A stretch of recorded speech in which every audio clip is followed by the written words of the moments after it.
പുതിയൊരു അധ്യായത്തിലേക്ക് എല്ലാവർക്കും സ്വാഗതം. നമ്മളിന്ന് ചർച്ച ചെയ്യുന്നത് PRSINDIA.org എന്ന് പറയുന്ന വെബ്സൈറ്റിനെ പറ്റിയാണ്. PIBയുടെ വെബ്സൈറ്റ് പോലെ തന്നെ വളരെയധികം പ്രാധാന്യമുള്ളൊരു വെബ്സൈറ്റാണ് PRSINDIA.org എന്ന് പറയുന്ന വെബ്സൈറ്റ്.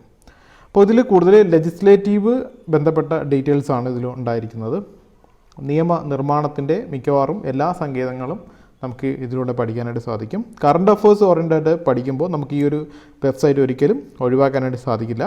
അപ്പോൾ ഇന്ന് ഈ വെബ്സൈറ്റ് ഉപയോഗിച്ചുകൊണ്ട് എങ്ങനെയാണ് നിങ്ങളുടെ ഒരു കറണ്ട് അഫേഴ്സ് അപ്ഡേഷൻ ചെയ്യേണ്ടത്, കൂടുതൽ polity and governance and policy ഈ ഒരു ഏരിയയിൽ വരുന്ന കാര്യങ്ങളാണ് നമുക്ക് ഇവിടുന്ന് പഠിക്കാൻ പറ്റുന്നത്. അപ്പോൾ ഈ ഒരു വെബ്സൈറ്റ് ഒഴിവാക്കാനായിട്ട് ഒട്ടും സാധിക്കുന്ന കാര്യമല്ല. അപ്പോൾ ഇതിൻ്റെ വെബ്സൈറ്റിൽ നിന്ന് എങ്ങനെയാണ് ഡീറ്റെയിൽസ് ഡിഗ് ചെയ്ത് പഠിക്കേണ്ടതെന്ന് നമുക്ക് നോക്കാം. അപ്പോൾ ഒത്തിരി പേര് യൂസർ റിവ്യൂവിൽ പറഞ്ഞ ഒരു കാര്യമാണ് PRSനെ പറ്റി പറയണമെന്ന്. അപ്പോൾ നിങ്ങൾ കണ്ടുകൊണ്ടിരിക്കുന്നത് PRSINDIA.org എന്ന് പറയുന്ന വെബ്സൈറ്റാണ്. ഇത് സിമ്പിളായിട്ട് ഗൂഗിളിൽ പോയിട്ട് PRSINDIA എന്ന് നിങ്ങളൊന്ന് സെർച്ച് ചെയ്യുകയാണെന്നുണ്ടെങ്കിൽ PRSINDIA എന്ന് സെർച്ച് ചെയ്യുകയാണെന്നുണ്ടെങ്കിൽ ഇതിൽ ആദ്യം വരുന്ന വെബ്സൈറ്റ് തന്നെ കോൺസ്റ്റിറ്റ്യൂഷണൽ അമെൻമെൻറ്റ് അങ്ങനെയുള്ള കുറേ കാര്യങ്ങൾ പറഞ്ഞുകൊണ്ട് PRSINDIA.org എന്ന് പറയുന്ന വെബ്സൈറ്റാണ്. ഓക്കെ, അപ്പോൾ ഞാൻ ഈ വെബ്സൈറ്റ് ഓൾറെഡി ഓപ്പൺ ചെയ്ത് വെച്ചിട്ടുണ്ട്. ഓക്കെ, അപ്പോൾ ഇതിൽ മെനു ആണ് നമുക്കിവിടെ കാണാൻ പറ്റുന്നത്. MPs, MLAs, ലെജിസ്ലേറ്റീവ്സ് എന്ന് പറഞ്ഞിട്ട് കുറച്ച് കാര്യങ്ങൾ. അപ്പോൾ ഇവിടെ നിങ്ങൾ കാണുന്ന മൂന്നാമത്തെ ടാബ് എന്ന് പറയുന്നത് ബിൽസ് ആൻഡ് ആക്ട്സ് എന്ന് പറയുന്നത്. അതിൽ ബിൽസ് പാർലമെൻറ്റ് ഇമ്പോർട്ടൻ്റ് ആണ്, ദെൻ ആക്ട്സ് പാർലമെൻറ്റ് ഇമ്പോർട്ടൻ്റ് ആണ്. ഓക്കെ, അപ്പോൾ നമുക്കിത് ആദ്യം ഇത് രണ്ടും നോക്കാം. കുറേയേറെ ഇൻഫർമേഷൻസ് ഡിഗ് ചെയ്യാൻ പറ്റുന്ന ഒരു വെബ്സൈറ്റാണ്.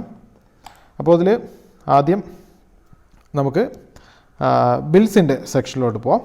ഓക്കെ, നമുക്കിവിടെ ലെഫ്റ്റ് ഹാൻഡ് സൈഡിൽ ബില്ലിൻ്റെ കാറ്റഗറീസ് കാണാൻ പറ്റും. Agriculture, rural development, finance, industry, labour, ഇങ്ങനെ കുറേ കാര്യങ്ങൾ. ഓക്കെ, അപ്പോൾ ഇതിൽ കോൺസ്റ്റിറ്റ്യൂഷണൽ അമെൻമെൻറ്റ്സ് ഒന്ന് ക്ലിക്ക് ചെയ്യണമെന്നുണ്ടെങ്കിൽ ഏറ്റവും ലേറ്റസ്റ്റ് ആയിട്ട് വന്ന കോൺസ്റ്റിറ്റ്യൂഷണൽ അമെൻമെൻറ്റ്സ് നമുക്ക് ഇവിടെ കാണാനായിട്ട് സാധിക്കും. അപ്പോൾ ഈ കോൺസ്റ്റിറ്റ്യൂഷണൽ അമെൻമെൻറ്റ് എങ്ങനെയാണ് നമുക്ക് നോക്കാൻ പറ്റുന്നുള്ളത് കാണിച്ചു തരാം.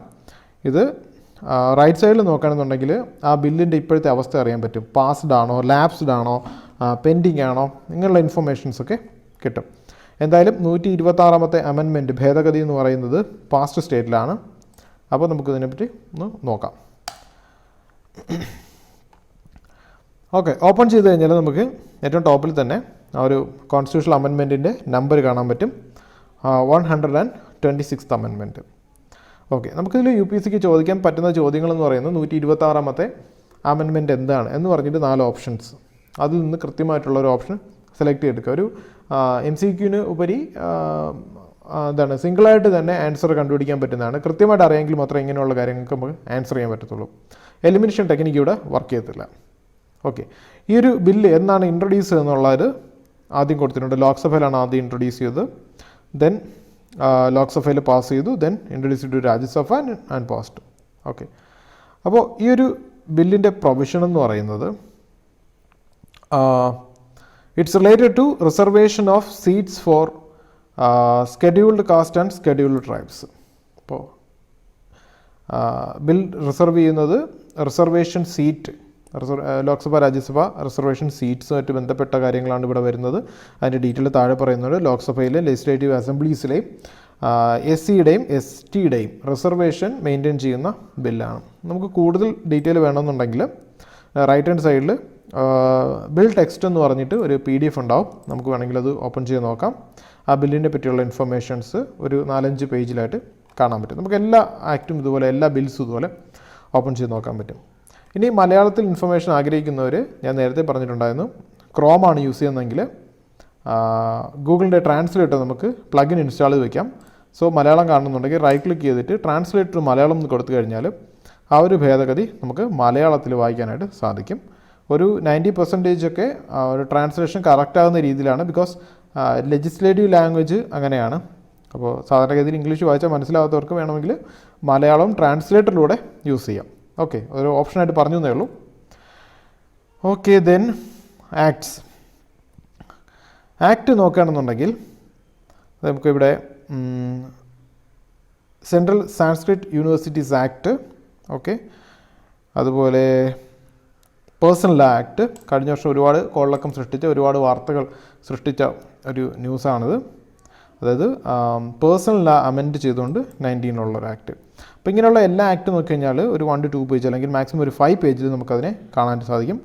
അപ്പോൾ പേഴ്സണൽ ലായിലുണ്ടായിരുന്ന ഒരു ഡിവോഴ്സ് ആക്ടിനെ മാറ്റിയതാണ്. ട്രിപ്പിൾ തലാഖുമായി ബന്ധപ്പെട്ട ന്യൂസാണിത്.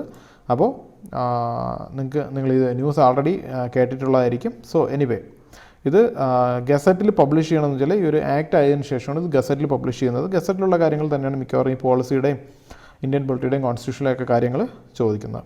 ഓക്കെ, അപ്പോൾ ആക്ട്സ് ഇങ്ങനെയാണ് നോക്കേണ്ടത്. എല്ലാ ഇമ്പോർട്ടൻ്റ് ആക്ട്സും, എല്ലാ ഇമ്പോർട്ടൻസ് അല്ല, പാസ്സായ എല്ലാ ആക്റ്റും ഇതിലുണ്ടാവും. അതുപോലെ തന്നെ ബിൽസിൻ്റെ ഇൻഫർമേഷനും ഞാൻ പറഞ്ഞു. അതുപോലെ ബിൽസിൻ്റെ പാർലമെൻറ്റിൽ ഒരു കാര്യം കൂടെ പറയാൻ വിട്ടുപോയി. ആൻഡ് ലെഫ്റ്റ് ഹാൻഡ് സൈഡിൽ നമുക്ക് കാറ്റഗറി ആയിട്ട് ഇങ്ങനെ കാണാനായിട്ട് സാധിക്കും. കാറ്റഗറിയിൽ നമുക്കിപ്പോൾ അഗ്രികൾച്ചർ ആൻഡ് റൂറൽ ഡെവലപ്മെൻറ്റ് മാത്രമായിട്ട് എടുത്ത് നോക്കാൻ പറ്റും. ഈ അടുത്ത കാലത്ത് ഫാമേഴ്സുമായിട്ട് ബന്ധപ്പെട്ട് അഗ്രികൾച്ചർ റിലേറ്റ് ചെയ്ത് ഒരുപാട് ആക്റ്റുകൾ പാസ്സായിട്ടുണ്ടായിരുന്നു. അപ്പോൾ അതിൻ്റെ ഇൻഫർമേഷനൊക്കെ നമുക്ക് ഇവിടുന്ന് കാണാൻ പറ്റും. ദെൻ ഹെൽത്ത്, എഡ്യൂക്കേഷൻ, അതുപോലുള്ള കാര്യങ്ങൾ, ഗവർണൻസുമായിട്ട് ബന്ധപ്പെട്ട കാര്യങ്ങൾ എല്ലാം തന്നെ നമുക്ക് ഇതിൽ നിന്ന് എടുക്കാം. അതുപോലെ ഇതിൽ നിന്ന് എടുത്താൽ മാത്രം പോരാ, അതൊരു നോട്ടായിട്ട് പ്രിപ്പയർ ചെയ്ത് വെക്കുകയും വേണം. ഇപ്പോൾ Jammu and Kashmir official language bill, അപ്പോൾ ഇങ്ങനെയുള്ള ഒരുപാട് കാര്യങ്ങളുണ്ട്. ഇപ്പോൾ ആ ഒരു ബില്ല് തന്നിട്ട് ഇതിനകത്ത് പറഞ്ഞ കാര്യങ്ങൾ എന്തൊക്കെയാണെന്നുള്ള രീതിയിലൊക്കെ ആയിരിക്കും ചോദ്യങ്ങൾ വരുന്നത്. അപ്പോൾ കൃത്യമായിട്ട് നമുക്ക് ആ ഒരു സ്റ്റേറ്റ്മെൻറ്റിൽ നിന്ന് കാര്യങ്ങൾ എടുത്ത് പഠിക്കണമെന്നുണ്ടെങ്കിൽ ഇത് ഒരു തവണയെങ്കിലും വായിച്ചിരിക്കണം. അറ്റ്ലീസ്റ്റ് ഇതിൻ്റെ മെയിൻസ് പോയിൻ്റൊക്കെ ഒന്ന് എഴുതി വയ്ക്കുന്നത് എപ്പോഴും നല്ലതായിരിക്കും. Okay, so that is there. ഇനി നമുക്ക് നോക്കാൻ പറ്റുന്നൊരു ഭാഗം എന്ന് പറയുന്നത് ബഡ്ജറ്റ്. സോ ബിൽസിൻ്റെ ആക്ടിൻ്റെയും കാര്യം പറഞ്ഞു. അതുപോലെ തന്നെ വളരെ ഇമ്പോർട്ടൻ്റ് എന്ന് പറയുന്നത് ഈ ബഡ്ജറ്റിൻ്റെ സെഷൻ ഇമ്പോർട്ടൻ്റ് ആണ്. അതിൽ സ്റ്റേറ്റിൻ്റെ കാര്യം നോക്കണ്ട, പാർലമെൻറ്റിൻ്റെ കാര്യം നോക്കാം. പാർലമെൻറ്റിലെ ബഡ്ജറ്റിൻ്റെ ഒരു സെഷൻ നമുക്ക് ഓപ്പൺ ചെയ്തെടുക്കാം. ഇതിൽ നമുക്ക് 2021 അനാലിസിസ് കാണാം. അത് ഈ വർഷത്തെയാണ്. ഇനി അടുത്ത വർഷത്തെ അനാലിസിസ് എന്ന് പറയുമ്പോൾ ഫെബ്രുവരിയിൽ ബഡ്ജറ്റ് പാസ്സായി കഴിഞ്ഞാൽ അതിനെപ്പറ്റിയുള്ള ഡീറ്റെയിൽസ് നമുക്ക് എടുക്കാൻ പറ്റും. സോ യൂണിയൻ ബഡ്ജറ്റ് 2021 അനാലിസിസും അതുപോലെ തന്നെ മേജർ ഡിമാൻഡ്സും ഞാനൊന്ന് ഓപ്പൺ ചെയ്തു. ഇതുപോലെ agriculture sector, defence sector, telecommunication, rural development ഓരോന്നിൻ്റെ അനാലിസിസ് നമുക്ക് സെപ്പറേറ്റ് ആയിട്ട് എടുത്ത് നോക്കാനായിട്ട് പറ്റും. അതിൻ്റെ എല്ലാം തന്നെ PDF എല്ലാം ഉണ്ട്. സോ ഇൻ ഷോർട്ടായിട്ട് മേജർ അനാലിസിസ്, എക്സ്പെൻഡിച്ചർ എത്രയാണ്, റിസീപ്റ്റ്സ് എത്രയാണ്, GDP ഗ്രോത്ത് എത്രയാണ്, അങ്ങനെയുള്ള കുറേ ഇൻഫർമേഷൻസ് നമുക്കിവിടെ കാണാൻ പറ്റും. ഇതെല്ലാം കുത്തിയിരുന്ന് പഠിക്കേണ്ട ആവശ്യമില്ല, പക്ഷേ കുറച്ച് ഡീറ്റെയിൽസ് ആയിട്ടെങ്കിലും നമ്മളിത് മനസ്സിലാക്കിയിരിക്കണം. ഇനി ഒരു കംപ്ലീറ്റ് അനാലിസിസ് കൂടി നോക്കാം. Sorry, major demands. Okay, open PDF. ഇവിടെ 137 പേജുള്ള analysis of expenditure by ministries എന്ന് പറഞ്ഞിട്ട് നമ്മൾ കൊടുത്തിട്ടുണ്ട്. ഇതിൽ നമുക്ക് കുറച്ച് താഴോട്ട് വരികയാണെന്നുണ്ടെങ്കിൽ ഓരോ സെഗ്മെൻ്റായിട്ട് തന്നെ നമുക്ക് അറിയാൻ പറ്റും റെയിൽവേക്ക് എത്ര, അങ്ങനെയുള്ള കാര്യങ്ങൾ.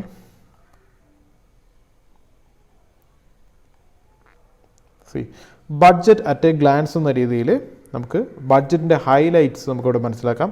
എത്ര എക്സ്പെൻഡിച്ചർ, റെസീപ്റ്റ്സ്, ഡെഫിസിറ്റ് എത്രയാണ്, അങ്ങനെയുള്ള എല്ലാ ഇൻഫർമേഷനും അറിയാൻ പറ്റും. അപ്പോൾ ഇതൊരു ഗവൺമെൻറ് ഡോക്യുമെൻ്റ് ആയതുകൊണ്ട് തന്നെ ഇതിൽ നിന്നുള്ള ഇൻഫർമേഷൻസ് വളരെ വാലിഡാണ്. അപ്പോൾ നിങ്ങൾക്ക് ഇങ്ങനെ മേജറായിട്ട് വരുന്ന പോയിൻറ്റ്സ് ഉള്ള കുറച്ച് പേജസ് മാത്രം പ്രിൻ്റ് ചെയ്യുകയോ അല്ലെങ്കിൽ അതിലുള്ള പോയിൻറ്റ്സ് ഒന്ന് എഴുതി വയ്ക്കുകയോ ചെയ്ത് കഴിഞ്ഞാൽ അത് ഏറ്റവും കൂടുതൽ നിങ്ങൾക്ക് ഫലപ്രദമായിട്ട് ഉപയോഗിക്കാൻ പറ്റുന്നൊരു ഈ ഒരു ഡേറ്റ ആയിരിക്കും. ആദ്യത്തെ കുറച്ച് പേജുകളിൽ തന്നെ ഇതിൻ്റെ ഹൈലൈറ്റ്സ്, അങ്ങനെയുള്ള പോയിൻറ്റ്സ് ഒക്കെ ആയിരിക്കും ഉൾപ്പെടുത്തിയിട്ടുള്ളത്. ഓക്കെ, ഇനി ഇതിൽ പ്രധാനമായിട്ട് വരുന്നത് പോളിസിയിൽ policy, analytical reports, annual policy reviews, committee reports. നമുക്ക് ലെഫ്റ്റ് ഹാൻഡ് സൈഡിൽ ഇവിടെ കമ്മിറ്റി റിപ്പോർട്ട്സ് കാണാൻ പറ്റും. സോ ഇതൊക്കെ എടുത്തു കഴിഞ്ഞാൽ കൂടുതൽ എങ്ങനെയാണ്, ഏതൊക്കെ രീതിയിലുള്ള പോളിസി ചർച്ചകളാണ് വരുന്നത്. ഇപ്പോൾ ന്യൂ എഡ്യൂക്കേഷൻ പോളിസി അല്ലെങ്കിൽ നാഷണൽ എഡ്യൂക്കേഷൻ പോളിസിയായിട്ട് ബന്ധപ്പെട്ട ന്യൂസ് ഇവിടെയുണ്ട്. ന്യൂസല്ല, ആൻഡ് ഇൻഫർമേഷൻ. ഒരു 4 പേജ് മാത്രമാണ് ഇതിൻ്റെ ഒരു റിപ്പോർട്ട് സമ്മറി എന്ന് പറയുന്നത്. അപ്പോൾ നമുക്ക് കാര്യങ്ങൾ കൃത്യമായിട്ട് മനസ്സിലാക്കി എടുക്കാൻ വേണ്ടിയിട്ട് ഈ ഒരു ഡോക്യുമെൻറ്റ് മാത്രം വായിച്ചു കഴിഞ്ഞാൽ കാര്യം കിട്ടും.